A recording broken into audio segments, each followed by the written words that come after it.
Okay, so in this video clip, we're going to apply some ggplot2 visualization techniques to graph the palmerpenguins data set. And I've left some hyperlinks here that might be useful just to get some background and context on the ggplot2. And I've done an introduction to this also in the previous video clip, but it's worth mentioning that some original research was conducted, and then a data set emerged, which was then set up as an R package and now is used as a sort of alternative for the Anderson's iris data set.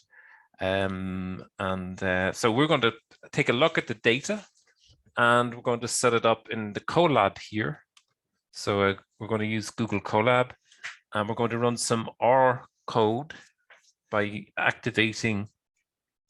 using this magic R command. And then you might take a look here just to get some background at Alison Hart's palmerpenguins, her GitHub, right? And she has some interesting tidyverse ggplot2 syntax here. And I'm going to borrow some snippets and set up also in the Google Colab. Okay, so to run that, we'll load in the palmerpenguins R package containing the data set, and we're going to use the tidyverse package. And if you want a link to some explanation around the tidyverse package, follow this hyperlink here. That'll bring you to R for data science, and we're really going to use this chapter 3, the syntax presented here for the graphing. Okay, so we've installed the palmerpenguins package, and we'll make available then in this environment both tidyverse and the palmerpenguins. Now you should get some syntax reading that there is a ggplot and dplyr and tidyr and those packages available. And the palmerpenguins now is data set is something then that we can work with here. Okay, it's worth noting, this is an illustration that comes from Alison Hart's, and basically she's just mapping out. There is some reference to the bill length of the penguin and the bill depth, so that's worth noting. And then I found a link to a species of penguin in the Galapagos, which is not in Antarctica, and they just do a fairly basic illustration of what the flipper represents. So we have bill depth, bill length, and the flipper, and then we have the body mass, which is self-explanatory. So when we take a look here at the palmerpenguins data set, we have the species, the island, the bill length, the bill depth, the flipper length, the body mass, and there's 2 more variables relating to the sex, so male and female, and then the year also. And using the glimpse syntax, then we can pull off all those column names. So there's 344 rows and 8 columns. So it's a very small data set but useful for illustration purposes. And we also have here some summary statistics, descriptive statistics that we can come back and check as we go through. Okay, so again, just to get, if we wanted to count using some dplyr verbiage, and the pipe operator, we can go penguin sum and then create that object penguin sum, and then penguin the pipe operator and count, and that'll pull off for each of the islands then the number of penguins on each island. Okay, so on the Biscoe Island, again represented up here, there was 3 islands. There is Biscoe, Torgenson, and Dream Island.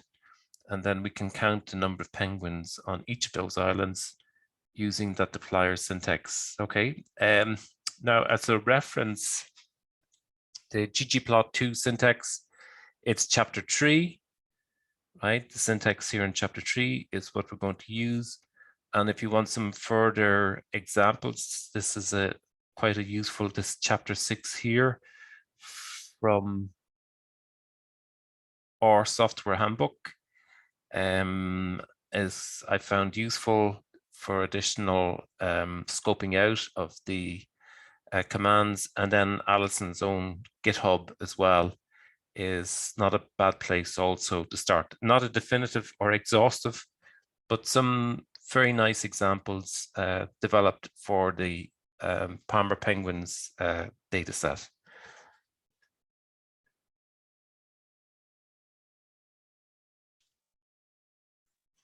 Okay, so we're looking at ggplot2, and we have some hyperlinks here that may be valuable to trace through. Also take a look here at the cheat sheet for the ggplot and the plier.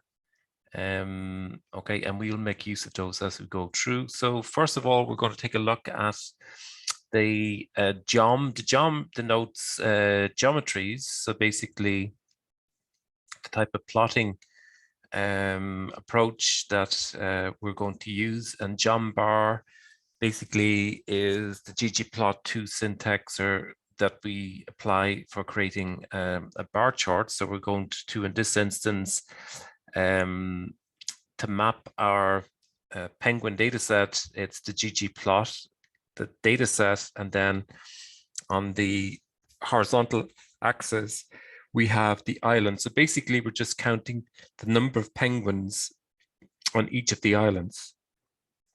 Okay. Now later we'll use geom call, and we have to make an explicit reference to y, but here we just use x. Again, we can do the same data, but instead of using island, if we perform this count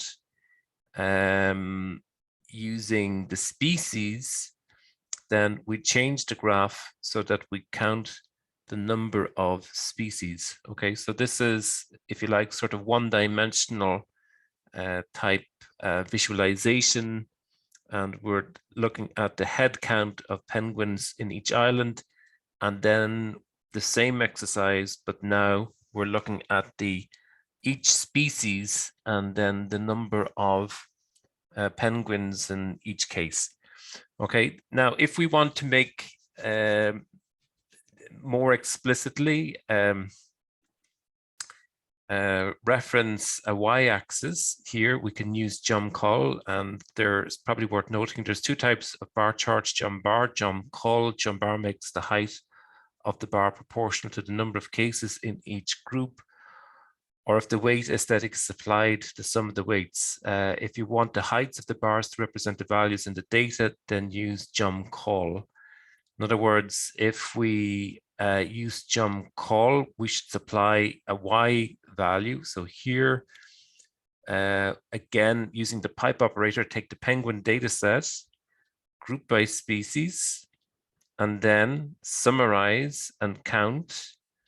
And the count then is equal to n is the number of individuals in each species. And then we apply the ggplot2 syntax, ggplot.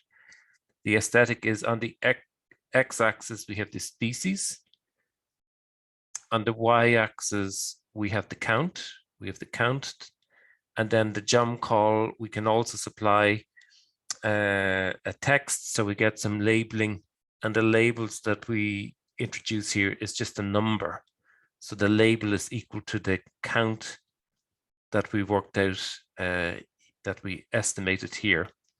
Okay, so when we run that, okay, we're getting a slight enhancement. We're getting the count, and we're making more explicit. I suppose it's a little bit more readable that we have the actual number of penguins, and the species then is here on the horizontal axis.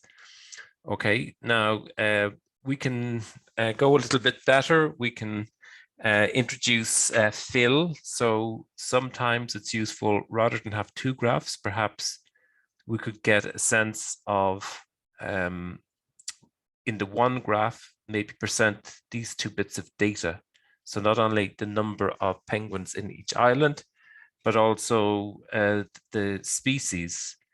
And to see that, then we can use fill, right? And just to understand a little bit what that might entail. Now, before we do that, as one small change here, if we again ggplot species count, and then if we put in fill species, if we were just to put in fill species, copy selection, and come back here for a moment and put in fill species, Control V, and run the same again, you can see we introduce color for the species. Again, it's an enhancement, but even more powerfully, we can convey the information contained in the two previous bar charts by rewriting the code ever so slightly, so that, for instance, we apply ggplot data. On the x-axis, we have species, but we fill by the sex, or we fill by the species. So we can run the islands on the x-axis and then fill by species. So we get a sense on the Bisco Island, there was Adelie and Chinstrap, and Gento. On Dream Island, there was Adelie and Chinstrap, and on Turgensen, there was just Adelie, right? So the information that we develop here can be communicated in different ways. And it's worth noting there is a lot of scope to layer and to introduce nuance into our graphs. Okay, so again, in terms of coloring, if we just take a look here at this syntax for the penguins using ggplot, we want to count the number of penguins, and we're working that by species. So the bar chart is constructed on that. On the x-axis, we have Adelie, Chinstrap, Gentoo, which is the different species. So we take our data set, we count the species, we apply the ggplot syntax, geom call, and then on the x-axis we have species. On the y-axis we have n, which is equal to the count, and we can fill by species. Now, if we remove fill by species, if we just copy that for a moment, copy selection, and then just remove it and see the effect of removing that and run again, we get this rather drab a graph. We, again, depending where we're publishing, maybe we do want a little bit more color in our graphing, and we can set out the color. So for instance, scale, fill, manual, values, C. Again, we can perhaps change one of the colors here to blue, just for sake of argument, right? And we get blue, or we come back to what we had originally. I think it's dark orange, right? And again, there is a fairly significant range of colors that we can introduce into our graphs just by making some minor changes, right? So we could change to yellow perhaps and run that again, and so on. So some of the coloring here can be altered to harmonize maybe the document we're trying to populate with graphs, and maybe the company colors and so on. And again, we have the ability to put in labels. So penguin species. So by, maybe we could say by count, And you can see our labeling changes as a consequence. So the labeling also is a way of documenting what's going on in the ggplot and to convey more information in terms of the count, to convey information to the reader, what's being presented. We can enhance our graph layer by layer using the ggplot2 syntax. If, for instance, we just wanted to look at the male penguins, then we can use the dplyr syntax. So just if we see down here, we using the pipe operator, we said filter by sex, right? So for instance, Control V and run that again.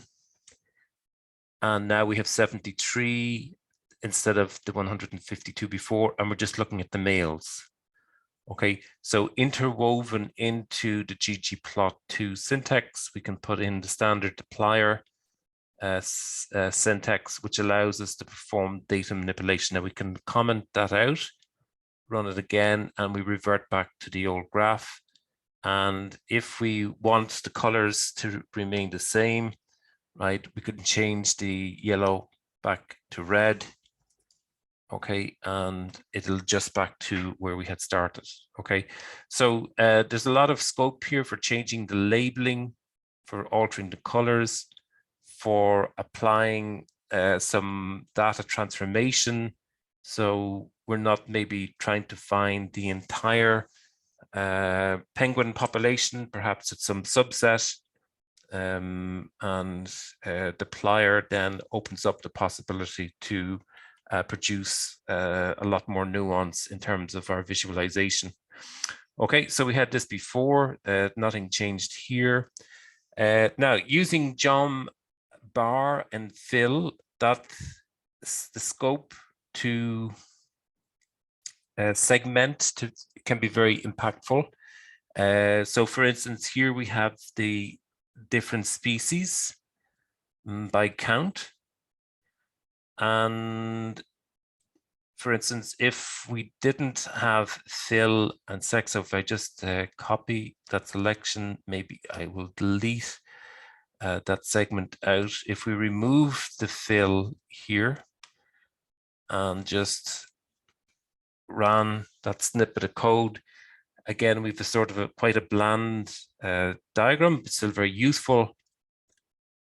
But our graph is much more revealing when we can delineate the species by the number of males and females, right?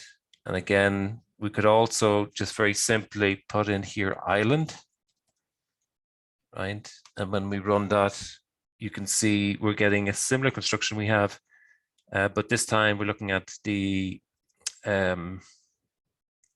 each of the species and then the breakdown over each island. So the green here denotes the dream island.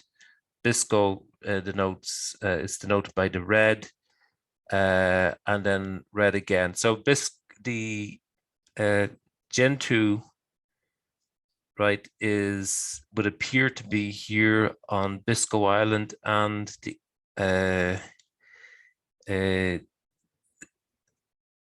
Bisco Island, right? The chin strap would appear to be only on the Dream Island, and then the Adelie penguin would appear to be on all three islands. Okay, now we can revert back to sex. There is the NA is appearing here because a couple of the birds weren't identified. A couple of the penguins weren't, their sex wasn't identified, so that's why that's coming up as a third option.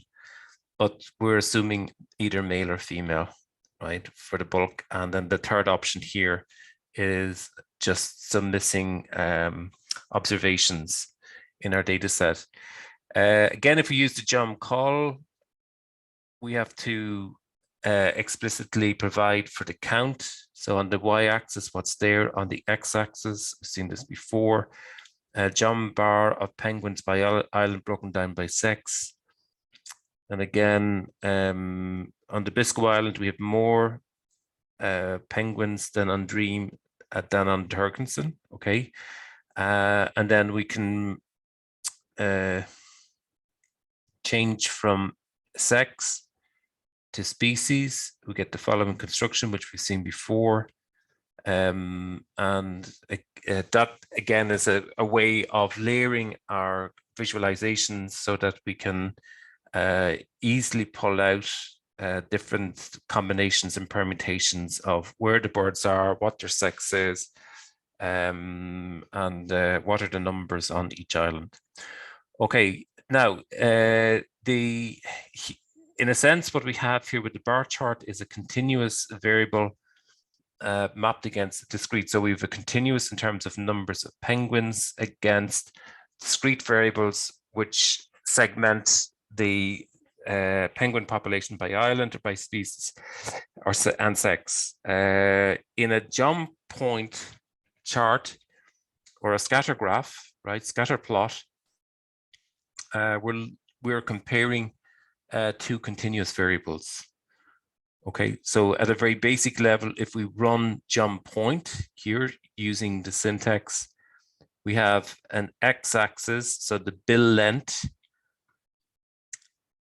and the bill depth. So before, we would have seen in the earlier visualizations here, we would have seen the bill length and bill depth. Okay, bill length and bill depth. Okay, we come down to geom point here, and if we run the entire data set and compare the bill length to the bill depth, we get this type of pattern in the data. It's probably not really clear, but there's a sense here perhaps that as the bill length increases, we're getting a sort of a fall. If we look now, there's different possibilities, but if we were trying to create a trend line here, it may actually be negative. A negative relationship might emerge between the two. That's less obvious, and it would appear we would have more positive relationship. But we consider, for instance, if we take here the color and put in species, right, and run that same. So basically, if we take this snippet of code and put here and run.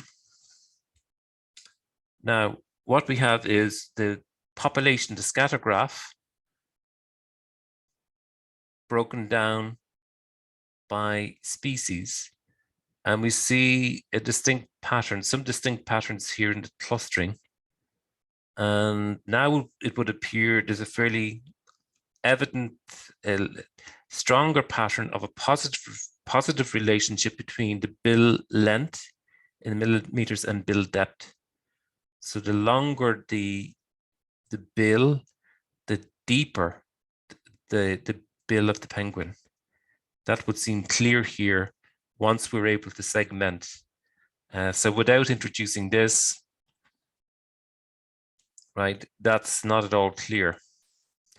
So again, by having the ability to introduce fill into our scatter plot, we are able to unearth some interesting patterns. Now, originally here we had it by island, and that's interesting in its own right, but we don't have the same pattern of clustering, right? On the Biscoe Island, I think there was one particular species of bird, right? So maybe that's what we're getting here. When we compare, okay, so that's, if we put in species, more distinctive pattern emerges. that is revealing in terms of the relationship between the bill length and the bill depth. But let's put it back to island for the moment, right? So sometimes it's important how we specify the coloring of our scatter plot. Okay, now down below here we have the bill length by the body mass, and there would appear to be here a sort of positive pattern, I think, predominantly. So the bigger the bill length, the greater the body mass of the penguin, right? And we can do that by color, right? But we could also do it by species and run again. And again, there seems to be a pattern of clustering here. And there seems to be a positive relationship between the bill length and the body mass of the bird. Let's put it back to island. Right, and run again.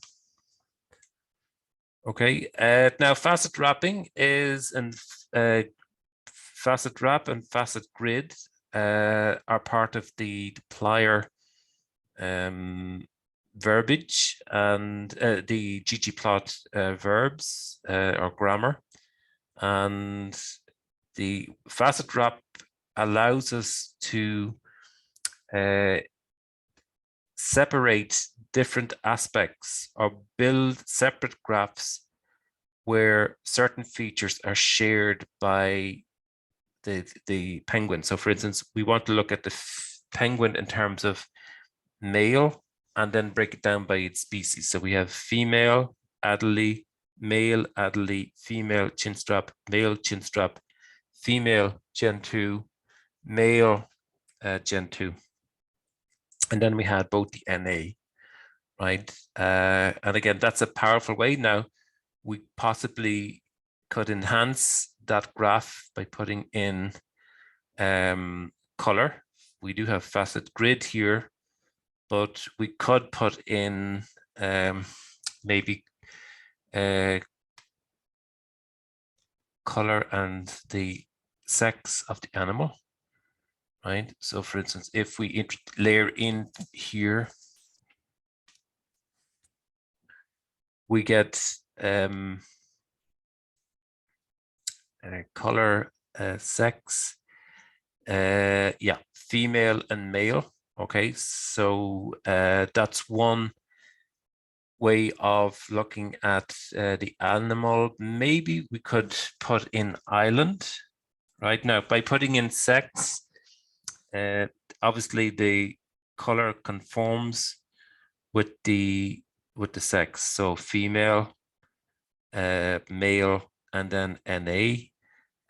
If we put in island, maybe we layer in extra information, right? So we have the distribution. So again, more layering of the information is being introduced here. We have female and Adelie, male and Adelie, and then by color we can work out at which island, right? Are the animals on? And it would appear that the Adelie is on all three islands, right? The Adelie is on the red, green, and blue. So we see red, green, and blue. The chinstrap is only on Dream Island. The gentoo is only on the Biscoe Island. Okay, so again, we don't have to have that color in, but it does help us a bit. If we run it again, we just get our standard graph, black and white graph. Facet grids is useful because it builds a grid, and instead of having female or island or the species, we can do a two-dimensional grid.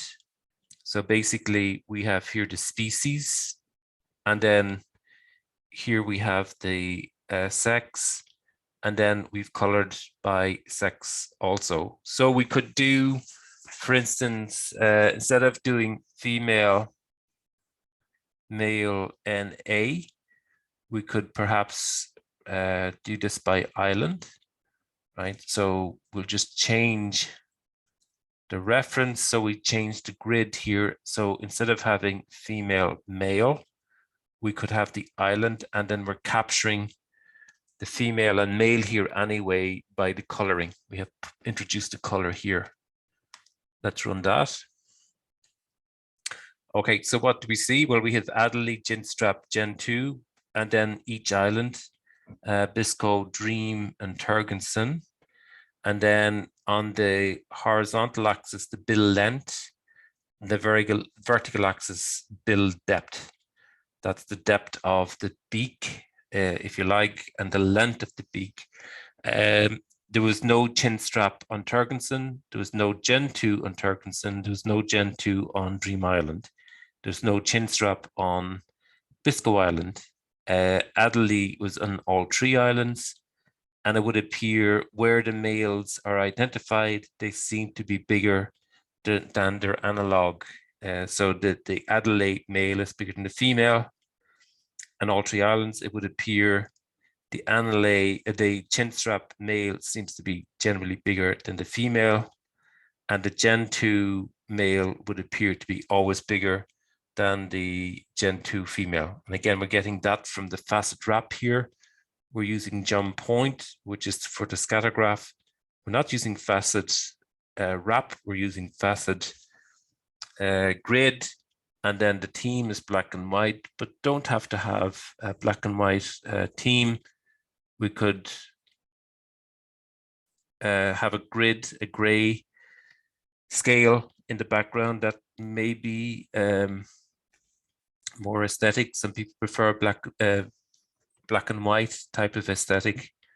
And then we can label our graph as appropriate. So the GG title here is penguin bill length and depth facet grid, and I should actually have, yeah, facet grid. So that's correct, right? And up here, facet wrap, and that's correct, facet wrap. Okay. Okay, so we could do the same again. We have the sex here, we have the island. Before we had sex and species, that probably wasn't so useful if we had the sex already here captured by the color. I suppose we could change the color to island. All right, and take a look at the birds again.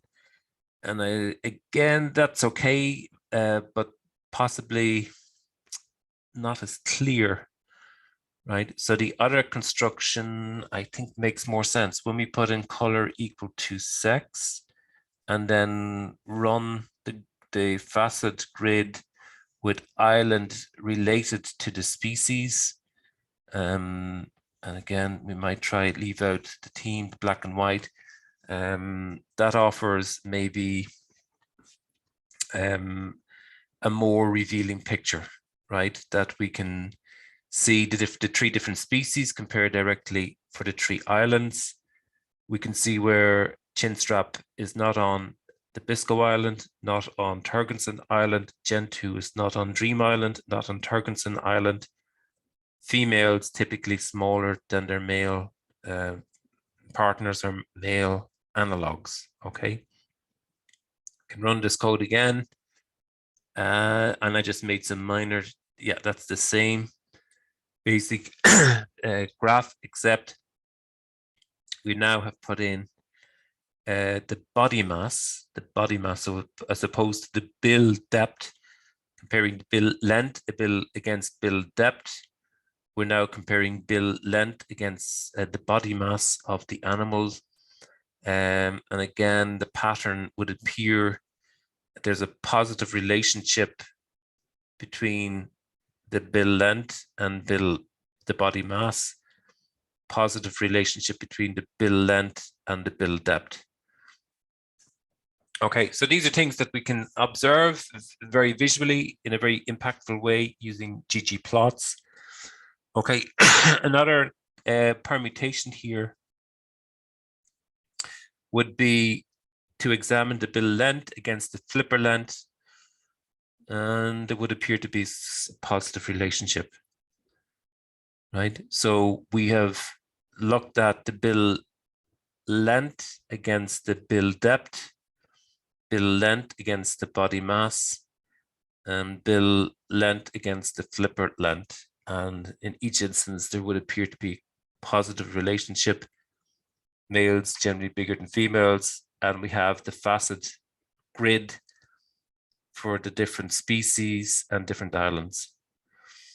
Okay, in the next section here, we're going to look at the histogram, which is basically a way of getting a sense of what the distribution of the population is. So in a very basic histogram here using ggplot, we could take the data set again, and then our mappings are on the x-axis.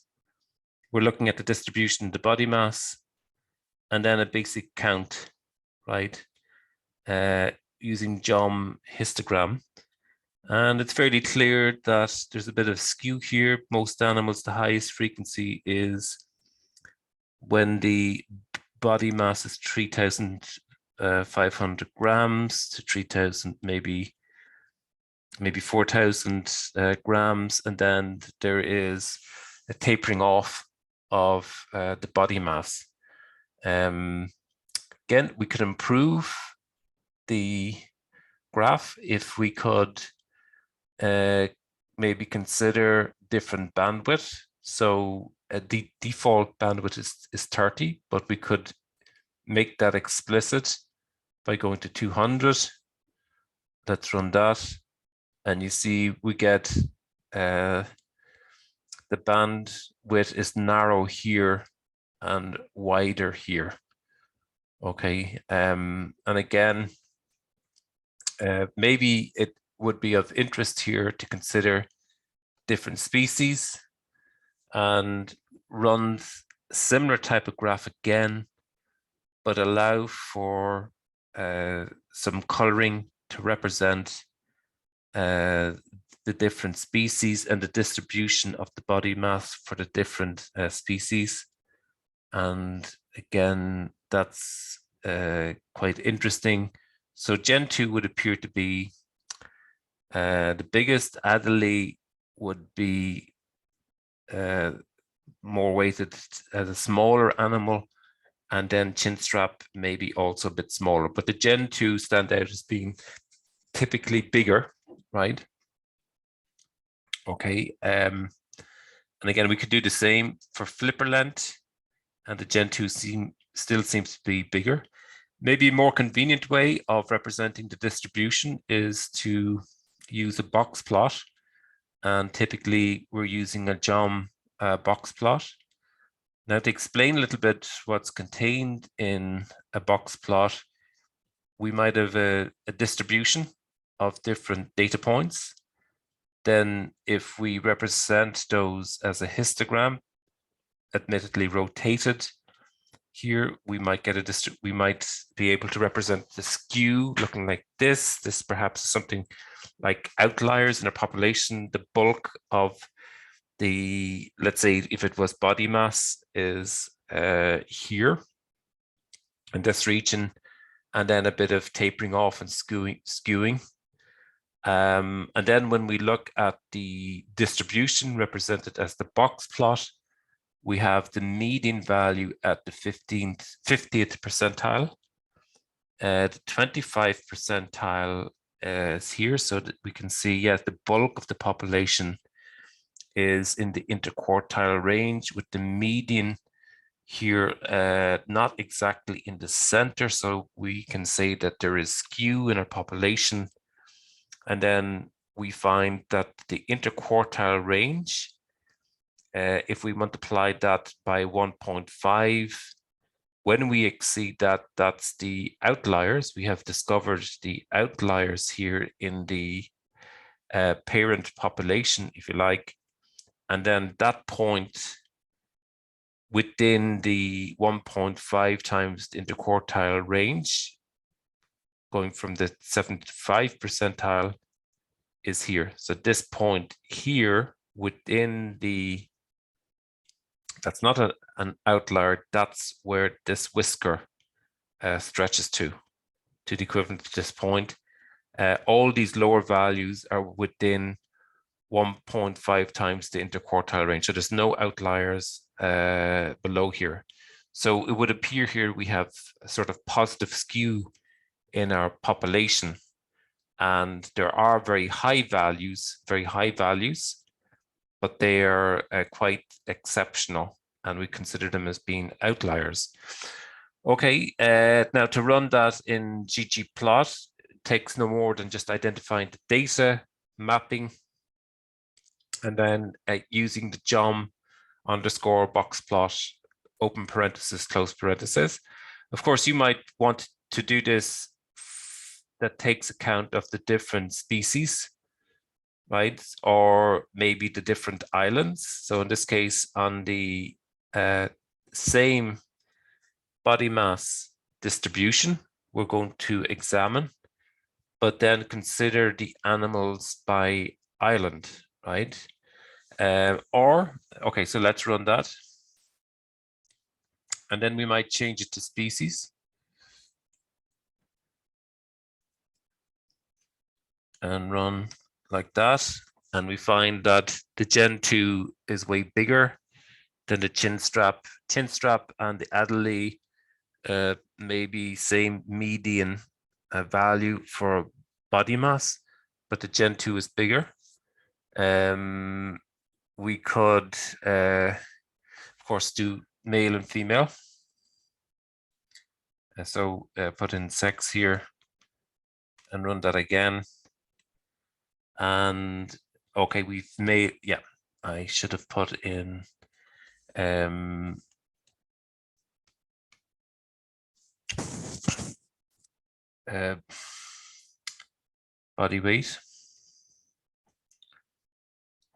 body weight, body mass underscore G underscore G, comma, and then maybe color equal to sex, and it might be okay. So when we look at now there's 3 different categories for sex: female, male, and NA. But generally speaking, when we look at the different species, it's fairly clear that the females are smaller than the males, and there's some females that are smaller than some female Gen2 that are smaller in body mass wise than the biggest underlie and the biggest chin straps. But we can see a fairly distinctive pattern here in our data. Now, if we revert back to where we had started, we had, I think this is island.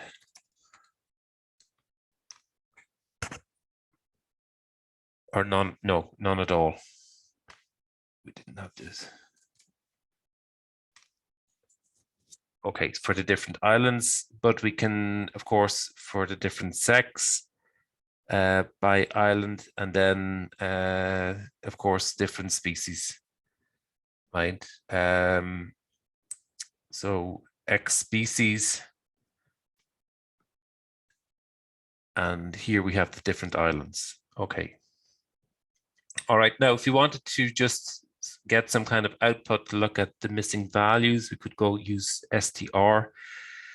And there is another data set in the palmerpenguins penguins raw, and that provides us with a lot more columns, still same number of rows, but now we would have 17 columns. I'm going to use just the penguins data set.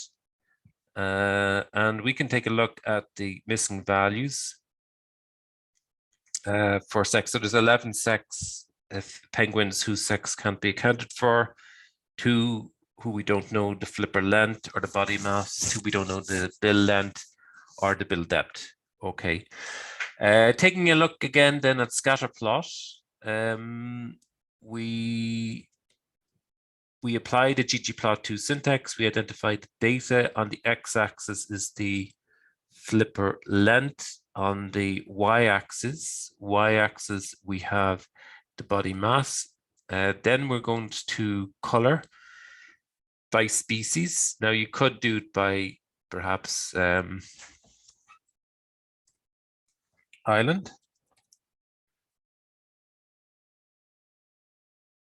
Right, and that then gives us extra shapes, right? So it means we're getting perhaps a richer data set. Maybe that's too challenging to read. We could zoom in a little bit. Maybe we should change it back to species. Right, so we have species, and then we introduce color or shape, which, if you like, is then giving us the underlie, chin strap, and Gen 2. Right, so we have the triangles, we have the dots, and we have the squares, and we have flipper length and body mass. Again, by increasing the size, maybe that won't help so much here. Right, no, there's too much overlap, maybe, so 2 probably is the optimal size here for our shapes. We could, for instance, put in different shapes for the island. Try that.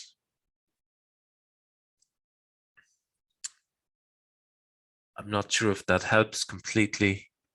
So probably put back to species, and then the species color and the shape align.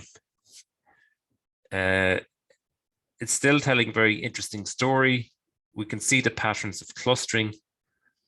The Gen 2 typically bigger, the chin strap and underlie a bit smaller, and then the flipper length compared to the body mass. There is some pattern here in the clustering that might be used when we come to machine learning type techniques to predict classification of the animal based on body mass, flipper length, bill depth. Okay, now Jumpsmood is quite a nice technique. So basically,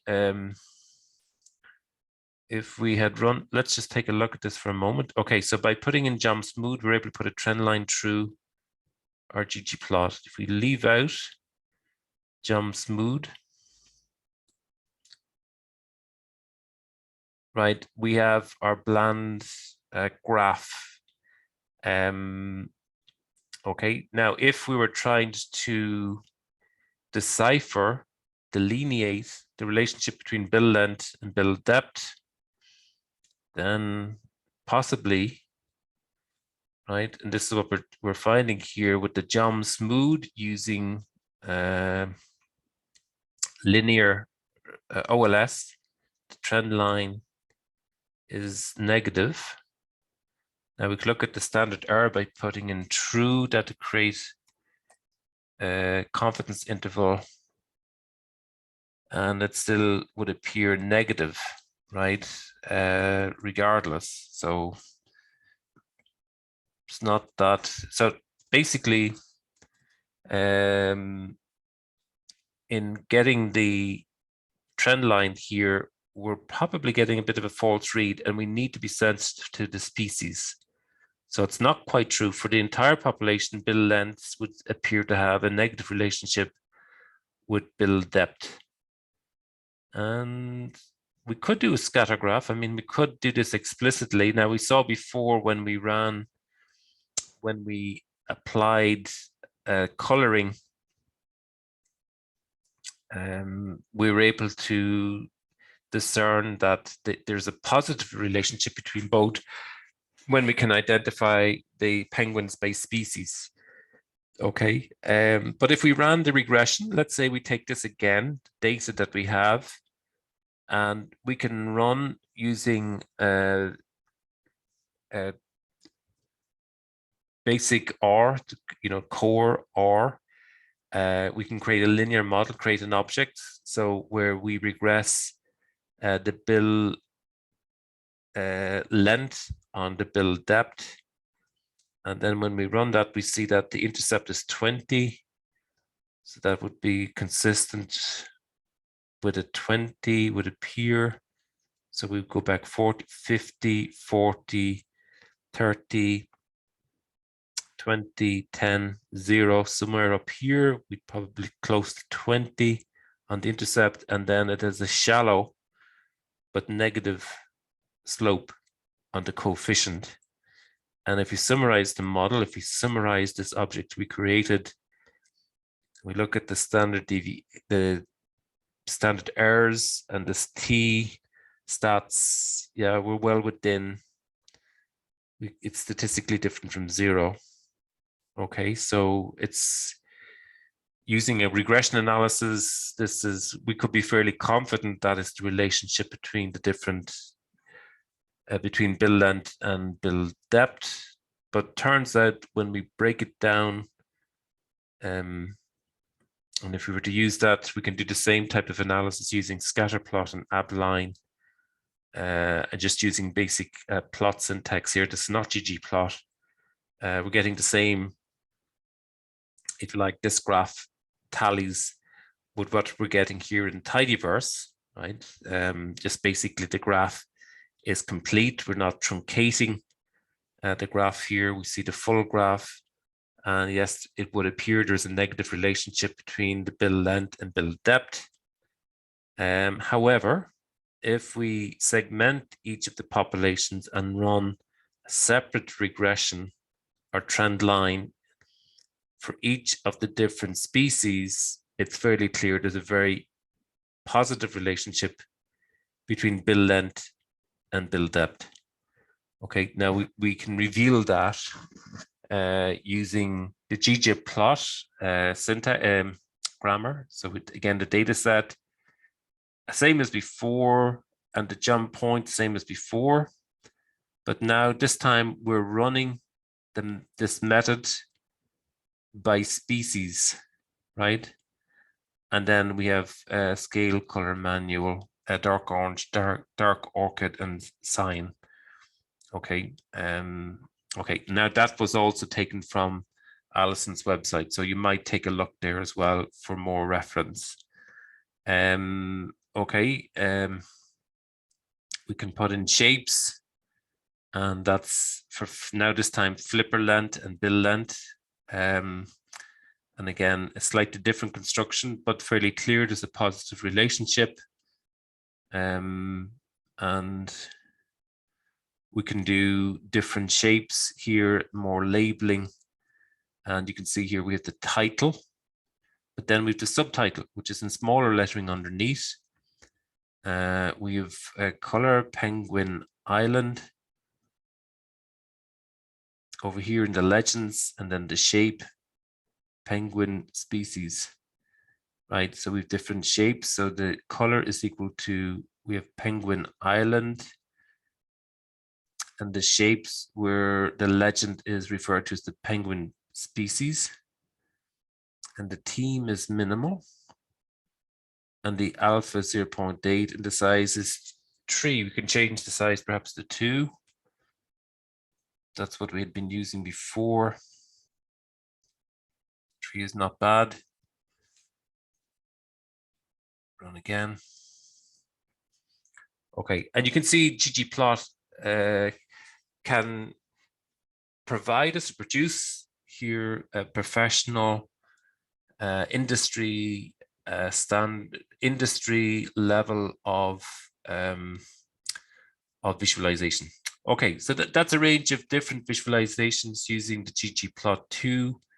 A good place perhaps to familiarize yourself with the full scope of verbs in the ggplot2 syntax is to come here to our Studio Resources cheat sheets, and then come down to the cheat sheet, and we'll bring it in, just download it, and that gives you then a fairly full, complete, comprehensive set of verbs for the ggplot2 data visualization. Okay, I'll leave the analysis here.